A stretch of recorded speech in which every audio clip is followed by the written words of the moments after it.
people can judge me for what I've done. And I think when somebody's out in the public eye, that's what they do. So I'm fully comfortable with who I am, what I stand for, and what I've always stood for. I suppose I could have stayed home and baked cookies and had teas, but what I decided to do was to fulfill my profession, which I entered before my husband was in public life. If I want to knock a story off the front page, I just change my hairstyle. The challenges of change are always hard. It is important that we begin to unpack those challenges that confront this nation and realize that we each have a role that requires us to change and become more responsible for shaping our own future. The challenge now is to practice politics as the art of making what appears to be impossible, possible. If I want to knock a story off the front page, I just change my hairstyle. The failure was principally political and policy-driven. There were many interests that weren't at all happy about losing their financial stake in a way that the system currently operates, but I think I became a lightning rod for some of that criticism. About her role as First Lady in attempting to win reforms in health care coverage. In the Bible, it says they asked Jesus how many times you should forgive, and he said 70 times 7. Well, I want you all to know that I'm keeping a chart. I have gone from a Barry Goldwater Republican to a New Democrat, but I think my underlying values have remained pretty constant: individual responsibility and community.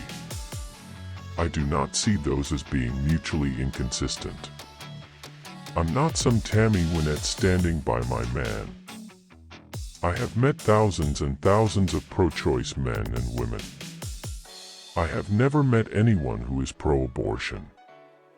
Being pro-choice is not being pro-abortion. Being pro-choice is trusting the individual to make the right decision for herself and her family, and not entrusting that decision to anyone wearing the authority of government in any regard. You cannot have maternal health without reproductive health.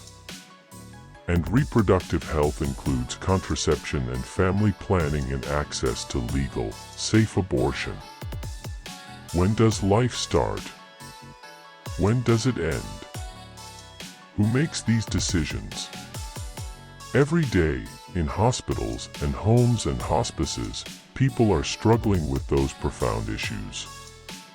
Eleanor Roosevelt understood that every one of us every day has choices to make about the kind of person we are and what we wish to become.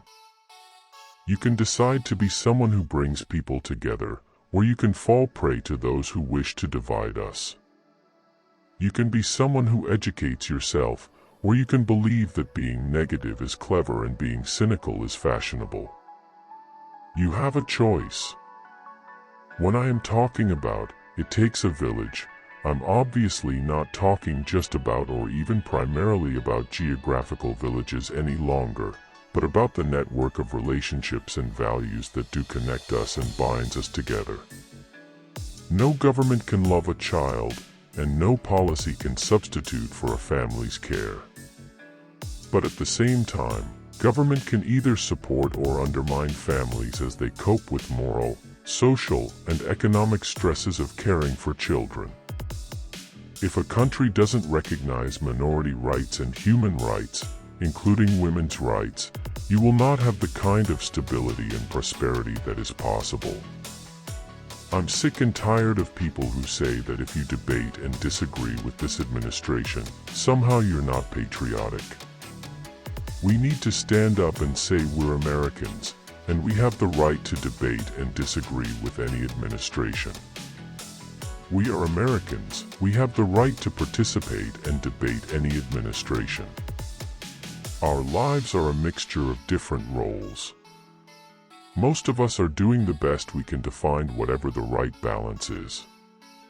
For me, that balance is family, work, and service. I wasn't born a first lady or a senator. I wasn't born a Democrat. I wasn't born a lawyer or an advocate for women's rights and human rights. I wasn't born a wife or a mother. I will fight against the division politics of revenge and retribution. If you put me to work for you, I will work to lift people up, not put them down. I am particularly horrified by the use of propaganda and the manipulation of the truth and the revision of history. Would you tell your parents something for me? Ask them, if they have a gun in their house, please lock it or take it out of their house. Will you do that as good citizens? To a group of school children, I think it does once again urge us to think hard about what we can do to make sure that we keep guns out of the hands of children and criminals and mentally unbalanced people. I hope we will come together as a nation and do whatever it takes to keep guns away from people who have no business with them.